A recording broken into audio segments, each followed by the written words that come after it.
Kuma and Kaido are brothers. The Beast Connections. Hi everyone, Flying Panda. It might be so hard to believe that Kuma and Kaido are related, but I'll be talking about all the connections and it's up to you to believe it or not.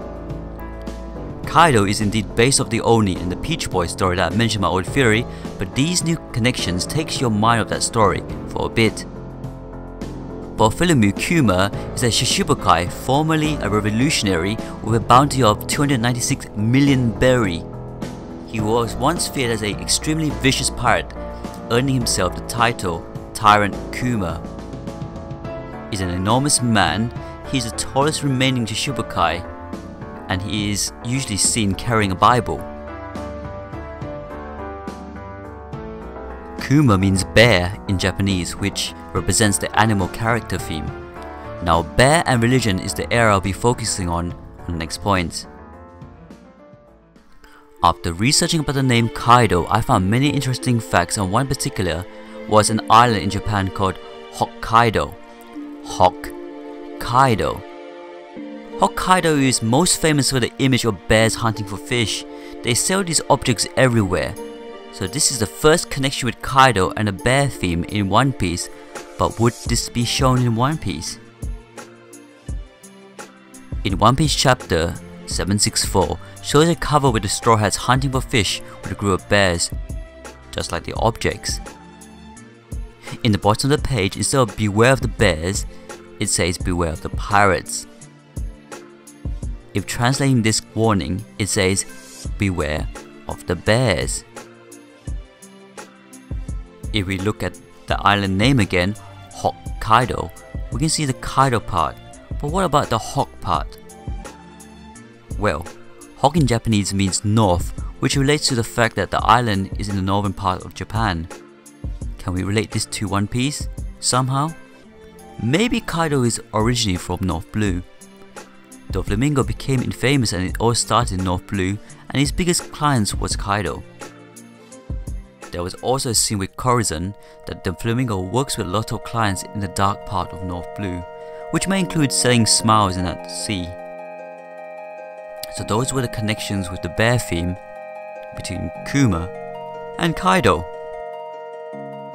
The second part would be the other connections like the cyborg theme and the government experiments.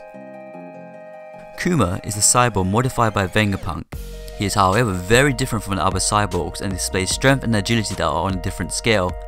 As with the other Pestifist models, Kuma has a built-in electronic recognition device within his pupils, which enables him to accurately identify certain individuals, presumably anyone that is listed within the world government's bounty system, and their bounties count from across a distance of several dozen meters.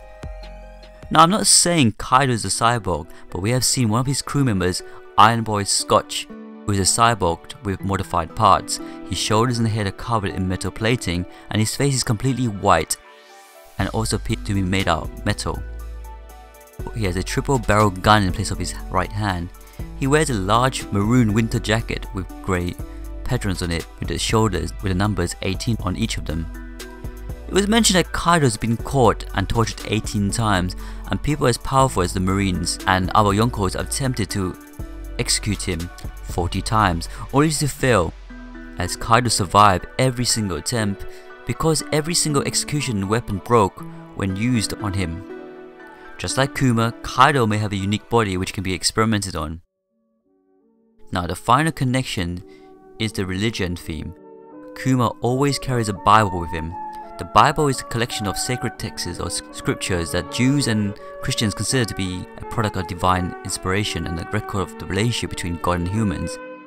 A church building, often simply called a church, is a building used for Christian religion's activities, particularly for worship services.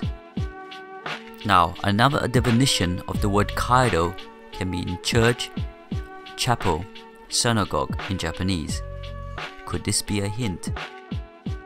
In the chapter 694, there was a cross in a drawer during the Caribou cover pages and was on one of Kaido's island. There was no other connections about the Oni or the horns, but I hope this video has convinced you that these two may be somehow connected. Thanks for watching this video. Let me know what you think. Please leave comments down below. Please click like, and if you haven't, please subscribe to Flying Panda.